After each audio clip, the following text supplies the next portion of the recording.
Hey guys, welcome to the video. Today I'm just doing NWOpening 79 and we are carrying on with the Royal Rumble 2024 wave with the next piece of our Virgil Build-A-Figure, and that is Beth Phoenix. Now, this is probably the only figure in the wave that I would have bought for certain, which is ironic because it's, there's reasons why I wouldn't have bought the Batista, there's reasons why I wouldn't have bought the Brock Lesnar, and I never would have really had much interest in the Ridge Holland at all.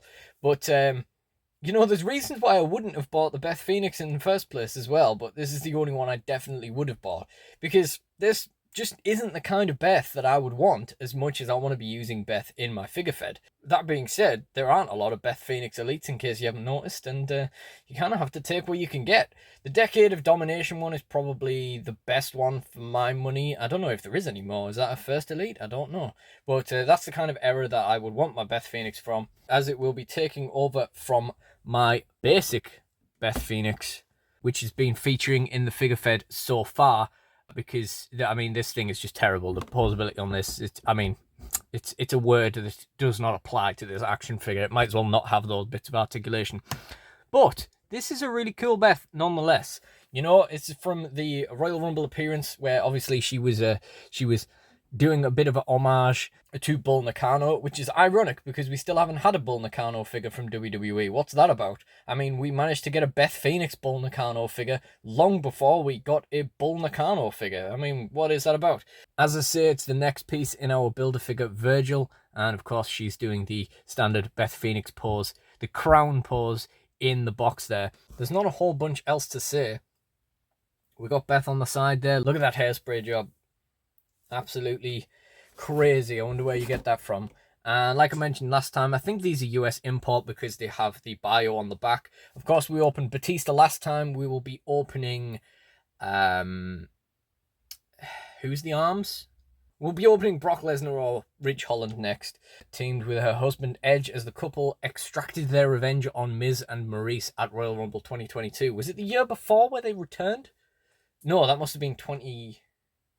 Which year was it where they had date night? I can't remember. Yeah, Buffalo, New York, Glam Slam 5-7, career highlights, women's champion and divas champion. Lovely. And her DSW highlights are more or less the same as well. Except we don't have a divas championship because, well, it was a bit generous for them to pretend they weren't the same thing. So I think that's more or less everything I want to say about this. So let's just crack into it. Again, I got this entire wave by winning a giveaway. I would have purchased this figure, as I mentioned, although as I've said many times, I do hate paying the full price for Build-A-Figure wave figures. So getting this for free is very much appreciated. And getting them all is obviously very much appreciated too. So, got the backing card there. It's dusty inside the bubble. That's interesting. Don't see that too often. Just get these tags holding her arms in off, and we will gently extract her from the bubble. Very carefully push the bubble around Beth and gently extract her to try and avoid any joint wear there. And get these little hands out. And finally, the Virgil Build-A-Figure piece, which we'll come back to later.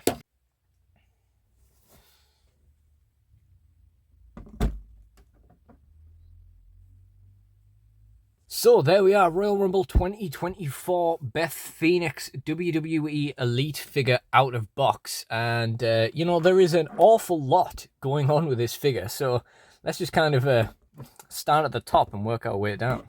So we can see we've got the really high hair there as she was sporting at the Royal Rumble. That's like an extra hair piece that kind of stuck on the top there. I would be very curious to see what her hair's like underneath it, whether it's like it's only molded where you can see it, or whether she's got like a full kind of, I don't know, like a ponytail or something under there. That's really cool. We got the really cool kind of plaits down the side as well, which is the same basic color as the classic Beth Phoenix's hair, I guess. And she's got the highlights in the top as well. You can kind of see there where the color changes.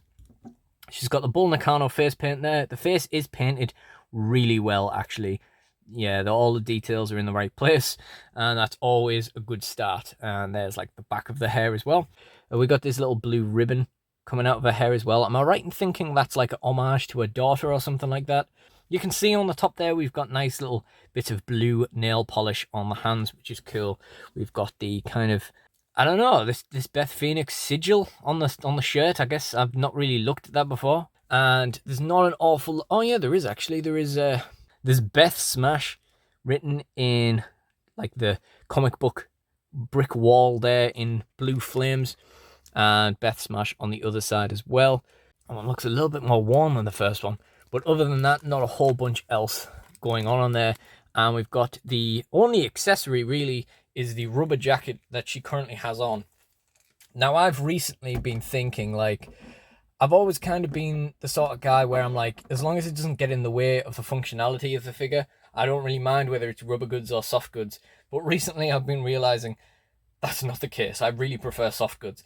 But I won't mark a figure down for having rubber goods, again, if it doesn't like impact on the usability of the figure. So that being said, let's take the jacket off and see if that's an absolute nightmare. Because at the end of the day, these are shorter arms than usual. She does have double jointed elbows, so it might be easier to get out. But if you've got a rubber jacket on, you've got more chance of at least loosening an arm joint while you're taking it off. And of course, rubber eventually perishes. I don't know how long the life of rubber that actually lasts longer than like Jack's rubber. I don't know how long it is, but you know. Yeah, I can't even get this process started. Like, there's no playing there at all. I think I'm gonna have to take this off camera and just do it completely like. So I've put her arms completely behind her back. I mean, her hair's in the way as well. As you can see there, I've got her arms completely behind her back. Her hair's in the way of like taking the jacket off. So this is just not remotely ideal. Okay, I've eventually managed to get one arm out by turning the head completely around and then just gently, pulling it down her arms. So there's a lot of kind of intricate detail on the jacket. A lot of little, uncolored kind of details and stuff like that. We've got the black stars on the back as well. And the studs down the back, bit of a homage to Edge. And we've got the glamorous Beth Smash on the back too. Which is, it's sweet. I think it's pretty cool. I think it's a pretty cool jacket. I don't really want to put it back on her, I'm not going to lie. But I think it's a pretty cool jacket. So, what we will be doing next is a joint check. First of all, the head. I don't know if the stiffness of the head is going to matter all that much because she's got so much hair. Yeah, actually, it's quite movable. I mean, you want to be careful you're not like catching any of these bits of hair, like you're going to knock any of these plaits off or anything while you're turning her head. But yeah, the joint is good, and the hair actually doesn't restrict movement anywhere near as badly as I was expecting, which goes to show like how bad some figures are for the, for like restricted head movement and stuff like that, when she has this much hair and it doesn't really get in the way. Shoulders, that one at least could definitely go down a bit flatter. Up is fine. Out, it could go outer. Yep, definitely. Mattel, sort out your shoulders, man. Biceps fine. Elbow, nice and sturdy. And wrist doesn't really matter, but it's fine as it stands. The arm goes out fine. Goes up fine. Goes down fine. So that's good. Again, another case of one good one, one bad one. Bicep swivel is fine. Elbow is more or less fine. And the wrist is fine. Now, the torso joint, I could also already see, just setting the figure up, that this is pretty loose. But it does hold its figure. It doesn't go forward very much either, to be honest. It's quite ironic because the one on the basic is like the only joint that actually moves. All the other joints are so stiff on this thing. It's terrible, but yeah, kind of ironic. We've got the waist. Seems to be fine. It's been a good while since we had our last bad waist. The leg goes up okay. Much better than the basic one anyway. Which, I don't know if you can really see that, but yeah, significantly better than that. Knee is fine. And the boot, there's no boot swivel or anything, and the boot actually, ironically, considering how many of these figures where the boot doesn't move, here where she's got a long trouser leg over the boot, it actually does move, so that's kind of ironic. And the other leg is fine too. any other boot moves too. Now, she's got the paused hands, of course, as we've seen on her. I'm not going to put these other hands on her right now, but she does have, of course, the interchangeable sort of open C-grip hands. It might have been nice to have a few more sets of hands, like fists. Fists would have suited Beth pretty well, rather than the only accessory being the jacket and one pair of hands. And I don't count the Build-A-Figure piece because you pay extra for the Build-A-Figure piece and it's not an accessory and so on and so forth. But yeah, I mean, I guess we got to take what Mattel gives us. Like I say, we didn't even get a women's title or anything. We kind of have to deal with the Beth Phoenix figure that we do get. I'm not going to lie, I don't know whether I would be head swapping the Beth Phoenix, that like the basic head, onto this.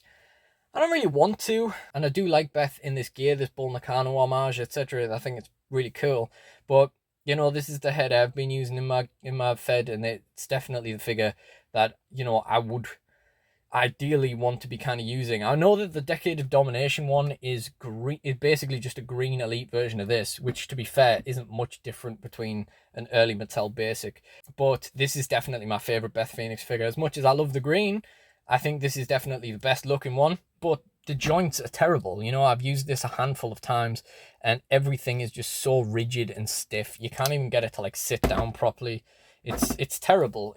So yeah, it needed replacing, it needed upgrading. And only now that I'm comparing them like up close at the same time, am I realizing how similar like a modern elite woman is to a basic version of herself. You know, the joints, etc. are very, very similar. So all in all, I don't know what I'd give this figure. It's really nice to look at. It's a good representation of the character of Beth Phoenix, etc. However, another accessory would have been nice if women. I mean, I know she didn't have the women's title at the time, but you know, I don't know. It's just a constant thing with Mattel figures. I think, you know, you could just chuck a weapon in with anybody, and no one's gonna mind. But it just makes it a little bit better. The rubber jacket, it's not great, especially with how thin it is, because like how small it is, like because it's so little kind of material to get round her shoulders and everything. Yeah, I don't know. I think it's a fine figure. It's nice to see Beth on the line again, but it isn't the best thing in the world. And what I like to do to end my figures is talk about what the figure is going to be doing in my figure fed. If you haven't worked it out already, she's current women's champion. There's been a whole storyline that I ended up abandoning that sort of stripped the title from her, and I was going to go in a completely different direction because this figure sucks, basically. Because this figure was terrible and I didn't have very many women at the time, I was just going to write the women's division out.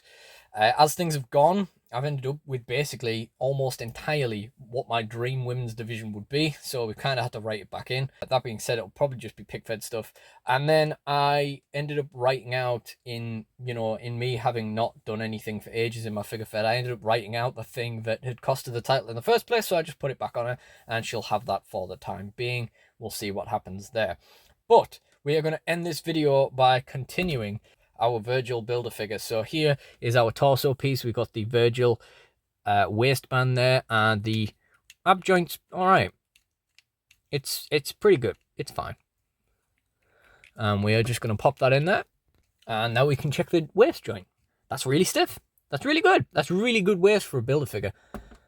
Cool. And then we will be back with whoever has the arms next, Ridge Holland or Brock Lesnar, and then we'll do the other one as NWOpening 71. Okay, that's everything for this video. So if you enjoyed it, please do like, comment, and subscribe. Check out the NWOpenings playlist for more figure unboxings and other WWE content in the channel. I really do appreciate you guys joining me, so thank you all for watching, and goodbye.